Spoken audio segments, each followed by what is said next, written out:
हुकूमत साजी की जानिब पहला बड़ा कदम। पंजाब असम्बली का इजलास सुबह 10 बजे तलब। 9 मुंतखब अरकान हल्फ उठाएंगे। स्पीकर सब्तैन खान हल्फ लेंगे। 371 के ऐवान में नून लीग 197 नशिस्तों के साथ हुकूमत बनाने के लिए तैयार।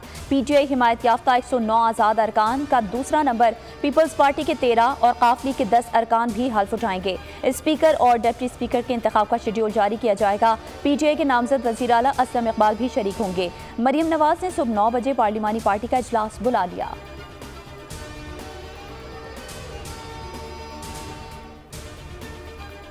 पंजाब असम्बली की खवातीन के लिए मखसूस नशिस्तों पर 42 का नोटिफिकेशन जारी। नून लीग के खवातीन मेंबर्स की 36 मखसूस नशिस्तें मरियम औरंगजेब, अज़मा बुखारी, हिना परवेज भट्ट मखसूस नशिस्त पर रुकन बन गई। पीपल्स पार्टी के हिस्से में 3, काफ लीग को 2 और IPP के हिस्से में खवातीन की 1 मखसूस नशिस्त आई। 24 नशिस्तों का नोटिफिकेशन जारी ना हो सका।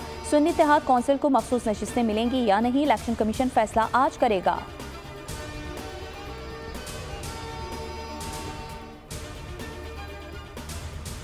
सिंध असम्बली का इजलास 24 फरवरी को तलब। गवर्नर सिंध कामरान खान जसोरी ने समरी पर दस्तखत कर दिए। 9 मुंतखब अरकान इजलास में हल्फ उठाएंगे।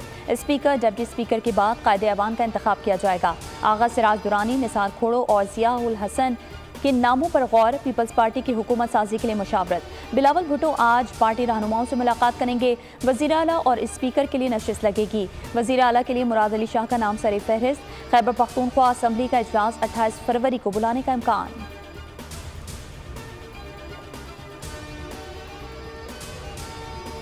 NA 194 पर अपने ऊपर लगे धांधली के इल्जामात को संजीदा लूंगा। बिलावल भुट्टो जरदारी ने अपने खिलाफ धांधली का इल्जाम लगाने वालों के खिलाफ कानूनी चाराजोई का ऐलान कर दिया।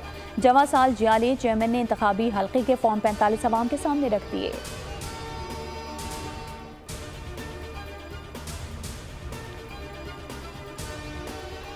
एक सियासी जमात के बहकाने पर इलेक्शन में धांधली का बयान दिया जो सरेहन गैर जिम्मेदाराना और गलत बयानी थी। भरपूर ड्रामा किया, खुदकुशी और मुझे फांसी पर लटका दो जैसे जज्बाती जुमले बोले।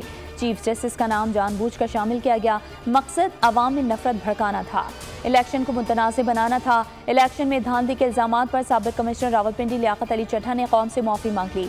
कहा अपने बयान पर बहुत शर्मिंदगी है। 9 मार्च को रिटायर्ड हो रहा था और मुस्तक़बिल और मराद के छूटने पर परेशान था।